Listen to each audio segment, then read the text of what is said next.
Now, they made some really lame Star Wars playsets in the 90s. We're going to take a look at them. Welcome back to the Junk Room, everybody. It's me, the Junkman, coming back at you with another video. Today, we're going to look at the lamest Star Wars playsets released in the 90s. Most of them from the original trilogy, but we do have some from the prequels also. Now, let's just get started with this video with the one that's probably the best on the list, the Hoth Battle. As you can see here, you can recreate the movie scene. Wait a minute, I don't remember this in the movie. Luke Skywalker with a big cannon? Well, there was this promotional photo, so maybe that's what they were going for. 3PO coming out of an outhouse? Do droids even have to go to the bathroom? Chewbacca popping out with his crossbow? Wouldn't his feet be dangling in 3PO's face when 3PO's trying to go to the restroom? Han with his little laser gun, and R2 down at the bottom just standing around. And I'm not sure who's firing the cannon gun. Out of the box, you can see there's really not much to it, but if you were a kid in the 90s, at least it has somewhat of a play value. Something a lot of these playsets will be lacking. Now, the next lame playset is one that's a playset and a carrying case.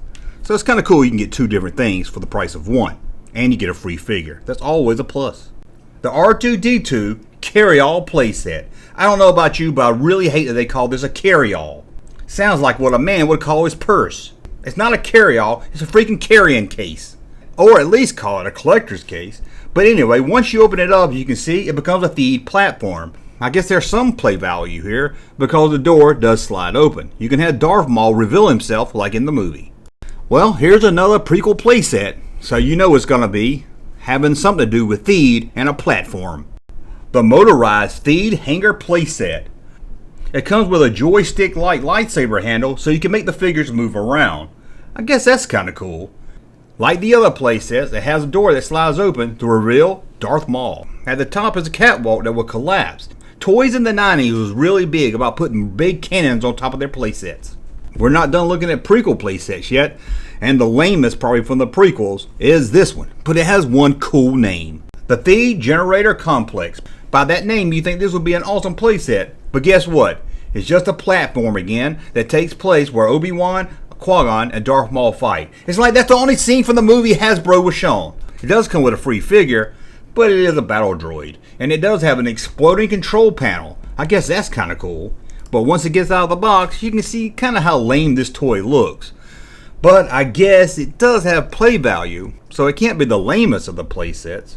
And here's one I think, as a kid, it would probably look pretty cool in the box. Then when you get it home and play with it for about 10 minutes, you realize, hey, you just wasted your money on a lame playset. Star Wars Power of the Force Indoor Attack. According to the box, it comes with a swing tree branch and a rock launcher. Looking at the box, you can say this looks pretty cool. You got Han Solo, not really in his indoor look. Looks like he just got unfrozen with carbonite. And you got a biker scout hidden back here, ready to take a shot at Chewbacca. But let's look inside the box. Whew, let's see. You got a bunch of logs. That's really fun, I guess. You got a catapult that will shoot a plastic rock. Now you got the generator base, but it's just the plastic shell of the front door. I can't really see much play value for this, but there is a little, so it's not the worst playset of the 90s. Yeah, believe it or not, they get lamer than that. A lot lamer. The Death Star Escape. This is just some plastic beams, so your muscle Luke Skywalker and your monkey-faced Princess Leia can swing across the cardboard chasm. There's not much here. There's a bridge where you can take off the middle section, and of course, there's a big cannon at the top. The play value here would be fun for about 17.4 seconds. Bought that thing in the 90s. I bought it, opened it, put my figures on it, and bought another one in the box. I wasted a lot of money in the 90s. And I also wasted my money on this one here. Here's another playset that was just a small section of the Death Star. The Detention Block Rescue. I know the name makes it sound like something you would do in high school. But there's really not much here to talk about. There's a hallway with an opening door, a trash compactor chute that you can open and put figures through, and I don't know why, some kind of big cannon at the top of it. Hey, it was the 90s. Your action figures had to have big muscles, and your playsets had to have big cannons on top of it. Now, there's one thing I've always hated, is when they use the term playset to sell you a cardboard cutout. They did this back in the days of Kenner, and they did it in the 90s also. So let's look at the second to the lamest of the playsets released in the 90s. The 3D Jabbas Palace. They tried to add 3D to make it a little bit more exciting, but it really didn't help. This was just a cardboard backdrop that you could stand figures on. But it did come with a Han Solo. Well, a very confused looking Han Solo. So that makes it a little bit better, but just a little bit. Just a piece of cardboard. And as bad as that one is, this is the lamest of the 90s playsets. It's also 25 inches wide and just really a piece of cardboard. It's the 3D, again, trying to use that name to make it sound better than it is. It's the Cantina Mos Eisley playset. Again, just cheap cardboard you unfold. I mean, it even looks like cheap cardboard that will break any second. It does come with an exclusive figure. That's always a plus, and was probably the first time you could get the patrol droid, something seen in the special edition. And before you tell me the Jabba one's lamer than this one, I put this one at number 1 because that bar area, it would break so easy. It was so brittle. But like the other one before it, this one has no play value at all. I guess you can stand them around, have a bartender. Very, very little play value, if any at all. But there's no big cannon. There's no features.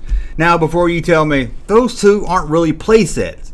They are listed as official playsets for the line. So I rank them as playsets. Anyway, that's a look at the lamest playsets of the 90s. In fact, that's a look at all the 90 playsets from Star Wars. That's right. I was just going to pull up the lamest ones, and then I realized they only made about 8 playsets anyway. So that's a look at all of them. I guess it's a rank from worst to the very worst, because they all seem like they're pretty bad.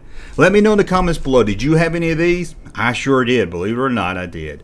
And until the next video, thumb up, I know you like my content, subscribe to the channel, and we'll talk again soon. Hey, Junkman channel popping though. Thank you, sir, for that unsolicited testimony.